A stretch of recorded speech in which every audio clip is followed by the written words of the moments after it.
ہم کہتے ہیں 10 سال کی عمر تک خاص طور پہ بچہ جو بھی کرتا ہے وہ ریئیکشنز ہوتے ہیں اس کے، وہ بیہیویئرز وہ والدین کی وجہ سے یا ارد گرد کے انوائرمنٹ کی وجہ سے اس کے بن رہے ہوتے ہیں، اور اسی کے ساتھ اس کی پرسنالٹی ڈیولپ ہو رہی ہوتی ہے، اور پھر وہی پرسنالٹی بڑے ہو کر کبھی ضدی، کبھی اسٹبن، کبھی غصے والے یا ڈفرینٹ بیہیویئرز شو کرتی ہے۔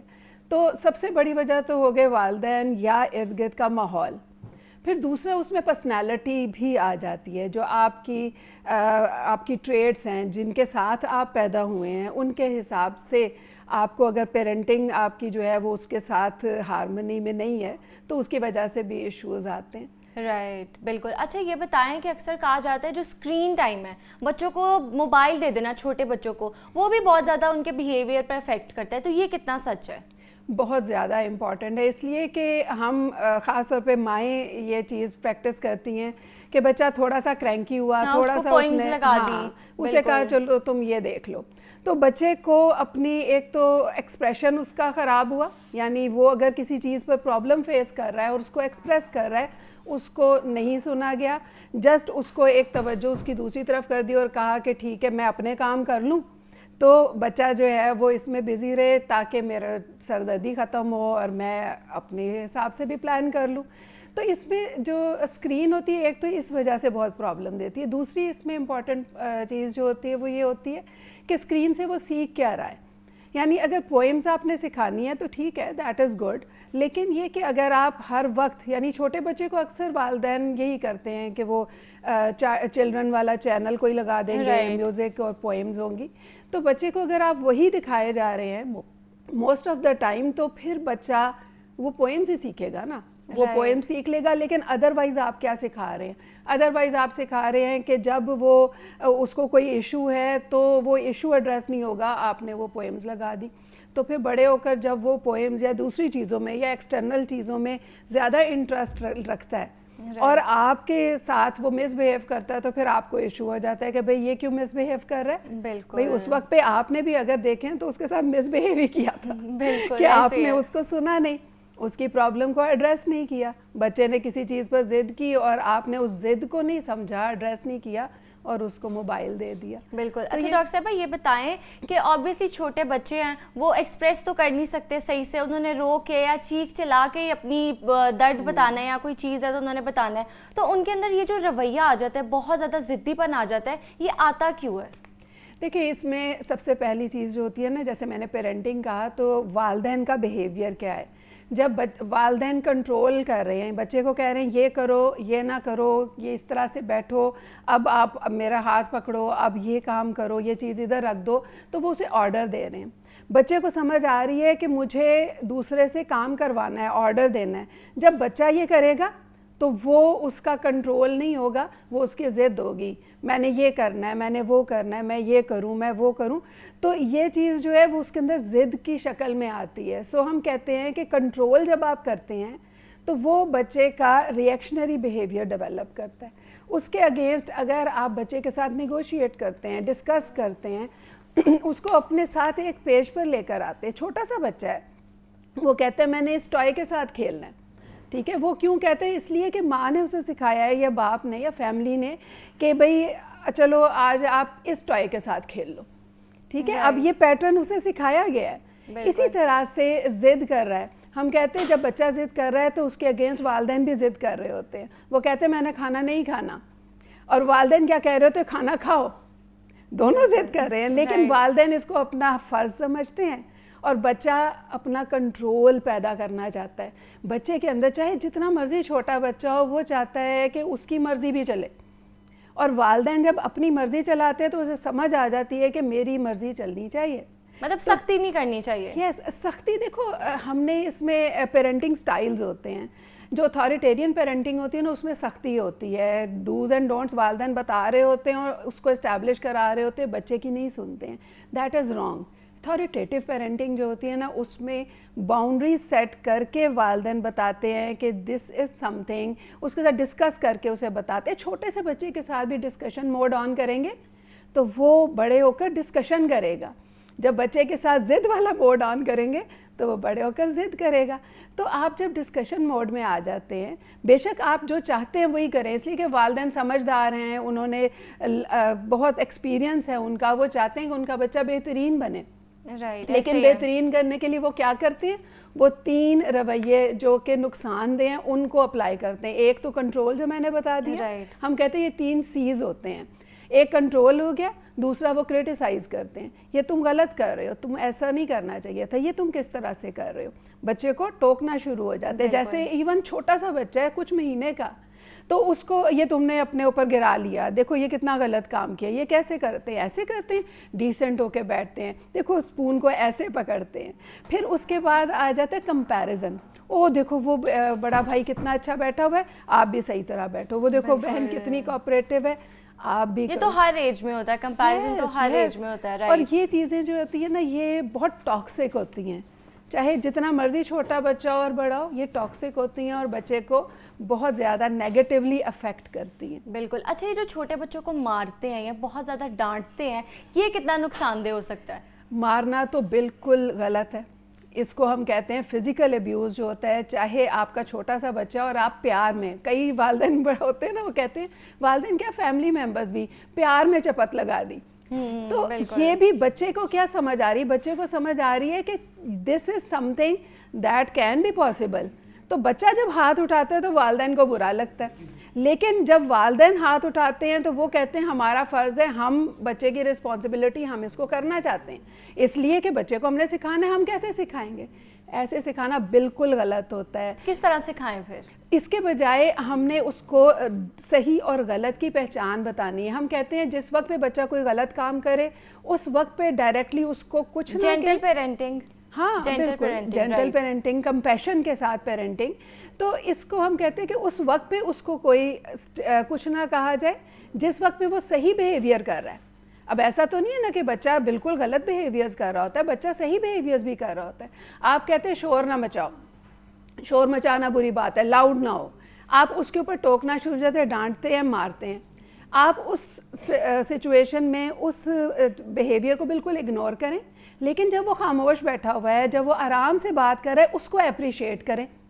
ہم اسے کہتے ہیں ڈفرینشیل ری انفورسمنٹ ہوتی ہے, یعنی آپ سپورٹ کرتے ہیں, آپ اس کے اندر انکریج کرتے ہیں وہ بیہیویئر جو کہ آپ چاہتے ہیں, یعنی کہ خاموشی سے, اچھے طریقے سے, تمیز سے بات کرے. تو وہ بات آپ کہیں گے, کرٹیسائز کریں گے, کمنٹ کریں گے, وہ نہیں سیکھے گا.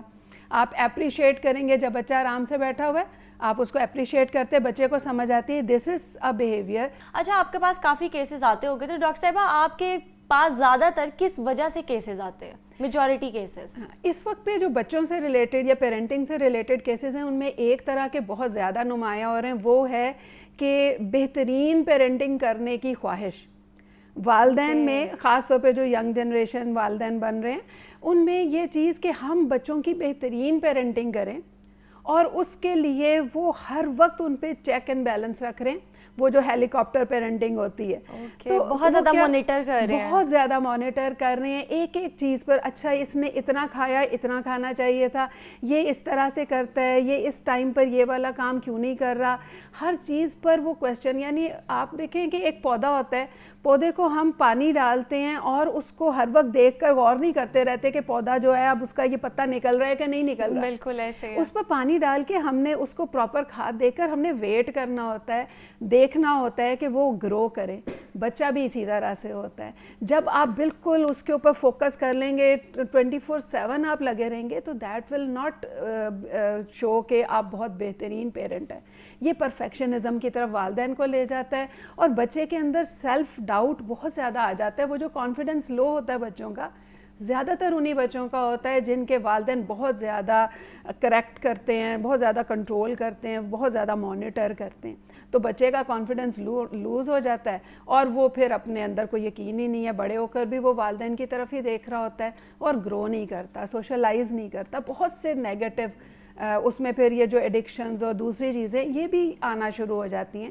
اس لیے کہ جب اپنا سیلف ہی اسے غلط لگتا ہے, اپنی ذات ہی اسے لگتی ہے کہ میرے اندر پرابلمز ہیں, والدین ہر وقت ٹوکتے رہتے ہیں, بڑے ہو کر بھی وہ یہی کریں گے نا, تو پھر بچہ جو ہے وہ کہتا ہے مجھے سکون چاہیے, تو پھر وہ ایڈکشنز کی طرف بھی چلا آل رائٹ، پیرنٹنگ سٹائلز کے حوالے سے بات کر رہے تھے، بچوں کی مینٹل ہیلتھ کے حوالے سے بات کر رہے تھے کہ کون سی چیزیں ہیں جہاں پر پیرنٹس غلط کر رہے ہیں اور کیسے بچوں کا براٹ اپ کرنا چاہیے، کون سی پیرنٹنگ سٹائل سب سے بیسٹ ہے. ہمارے ساتھ ڈاکٹر تہمینہ موجود تھی، بہت شکریہ آپ کے ٹائم کا. آگے بڑھتے ہیں اور ہمارے